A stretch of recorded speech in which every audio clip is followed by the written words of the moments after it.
Boa tarde, Zé. Boa tarde para todo mundo que nos assiste e nos ouve. Valeu mais uma vez pela companhia, pela audiência.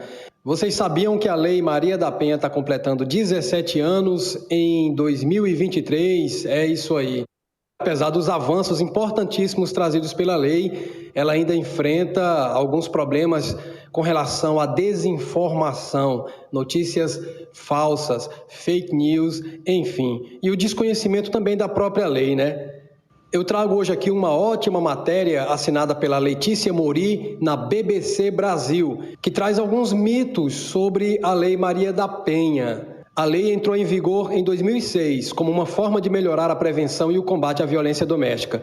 Mas, embora tenha sido um instrumento fundamental na proteção de mulheres contra a violência de gênero, ainda persistem mitos e informações falsas sobre ela.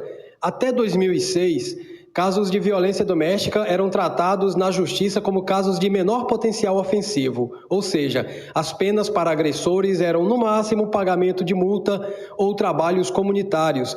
Significa dizer que a violência doméstica era banalizada no âmbito jurídico. Mas a Lei Maria da Penha fez com que a violência contra a mulher passasse a ser tratada como um crime de grande potencial ofensivo e, por isso, as penas aumentaram. Além disso, facilitou a criação das medidas protetivas de urgência, que é um importante instrumento cada vez mais utilizado pelas mulheres, assim como também a criação de mecanismos de educação e reeducação e reabilitação de agressores. Soma-se às mudanças na legislação outro aspecto importante trazido pela Lei Maria da Penha, que é a promoção de programas educacionais e o fortalecimento de redes de apoio às mulheres. Contudo, existem narrativas enganosas e informações falsas que, na maioria das vezes, tentam deslegitimizar a lei, enfraquecer o enfrentamento à violência e acabam incitando ainda mais a misoginia. Vamos a alguns mitos sobre a Lei Maria da Penha? O primeiro mito é de que a lei facilitaria a condenação de homens inocentes. Um dos principais mitos que persistem sobre a Lei Maria da Penha é a ideia de que um homem pode ser condenado apenas com a palavra da vítima, o que poderia levar à condenação de inocentes. Esse mito muitas das vezes se dá pela confusão entre medida protetiva e condenação penal. A advogada Paula Nunes Mamed Rosa, criminalista pela Universidade de São Paulo e professora da Universidade de Northumbria, no Reino Unido, explica que a Lei Maria da Penha estabelece que as medidas protetivas podem ser concedidas pelo juiz com base na palavra da vítima, sem necessidade de manifestação do Ministério Público ou de ouvir o agressor, mas elas não modificam as exigências para uma condenação penal. A medida protetiva é uma medida temporária que busca proteger e prevenir novos casos de violência.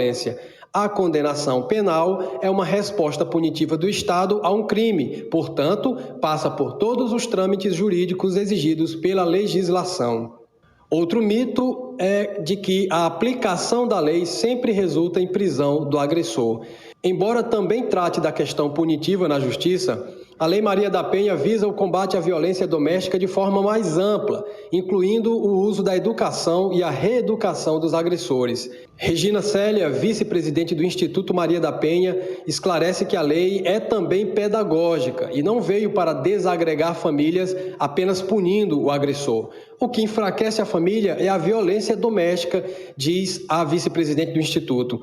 A lei fala sobre a criação de centros de reeducação e reabilitação para autores de violência. Fala sobre delegacias especializadas, centros de referência de atendimento à mulher, fortalecimento de defensorias públicas, entre outras medidas. Ou seja, uma grande parte da aplicação da lei envolve medidas tomadas pelo Poder Executivo, como a formação permanente dos agentes de segurança pública e a criação de uma matriz pedagógica para aplicar nas escolas que trate do tema da violência de gênero. A resposta penal, ou seja, a punição do agressor, é só um dos mecanismos para lidar com esse problema. Um outro mito é de que a lei é usada por mulheres como vingança. A ideia de que mulheres que não sofreram violência denunciam falsas agressões é um mito. Inúmeros dados mostram que, na realidade, o que acontece de forma generalizada é o contrário. A maioria das mulheres vítimas de violência de um parceiro ou ex-parceiro não denuncia o agressor à polícia por medo do agressor ou de ser desacreditada.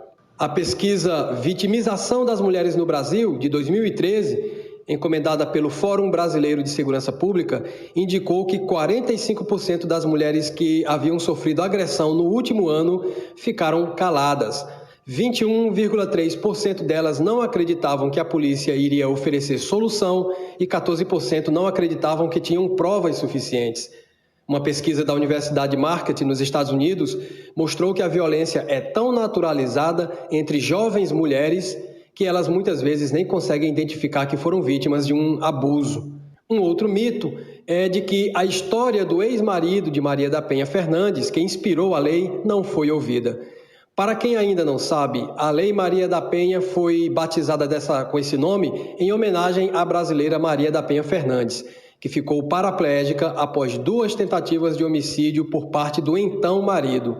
No entanto, um vídeo publicado esse ano trazia o ex-marido de Maria da Penha contando outra versão dos fatos, mas essa versão dele é inverídica, segundo a Justiça Brasileira e segundo a Comissão Interamericana dos Direitos Humanos.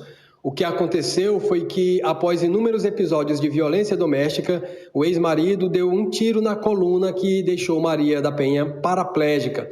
Meses depois, ainda tentou eletrocutá-la durante o banho.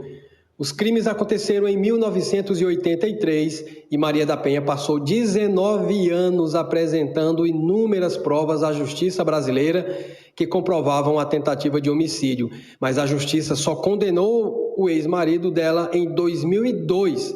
Dos 6 anos de condenação, ele só cumpriu 2 anos.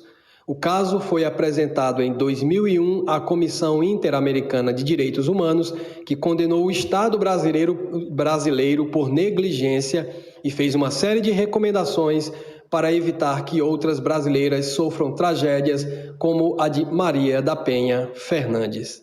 É isso aí, você mulher que está sofrendo violência doméstica, denuncie, não espere pelo pior. E para os homens, resta o apelo, se conscientizem, se desconstruam e parem. A gente volta amanhã com muito mais informações no programa Olho Vivo. Um abraço, galera, valeu!